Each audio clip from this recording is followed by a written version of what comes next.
प्रभू रामचंद्रांच्या नेत्राचं वर्णन बुधकौशिक ऋषींनी विरचित केलेल्या लिहिलेल्या अनुष्टुप छंदामध्ये लिहिलेल्या सिद्ध मंगल पवित्र प्रभावी अशा रामरक्षा स्तोत्रामध्ये 2 ठिकाणी येतं. एक दुसऱ्या श्लोकामध्ये येतो, तो ध्यान मंत्र आहे.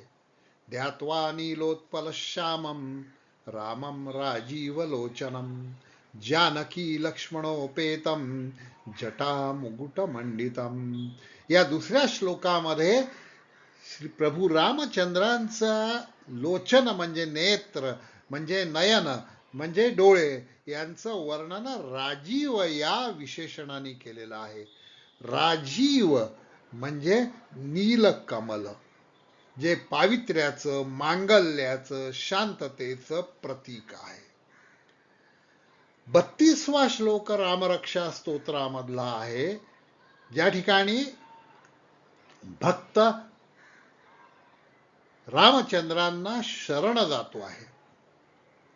लोकाभिरामं रणरंगधीरं राजीवनेत्रं रघुवंशनाथं कारुण्यरूपं करुणाकरंतं श्रीरामचंद्रं शरणं प्रपद्ये.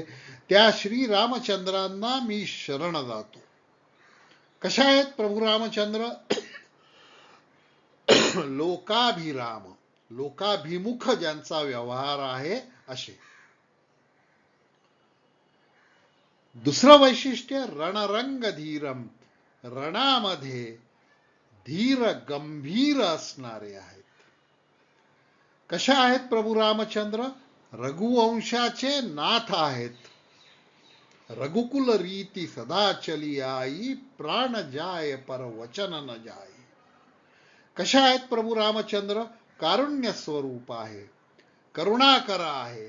त्या रामचंद्रांना मी शरण जातो. आणि त्या रामचंद्रांचे नयन कसे आहेत, नेत्र कसे आहेत? राजीव नेत्रम रघुवंशनाथम. थोडक्यात काय, बुधकौशिक ऋषींनी श्रीरामचंद्रांचं नयन कमलाचं वर्णन राजीव या वैशिष्ट्यपूर्ण विशेषणाने स्पष्ट केलेलं आहे.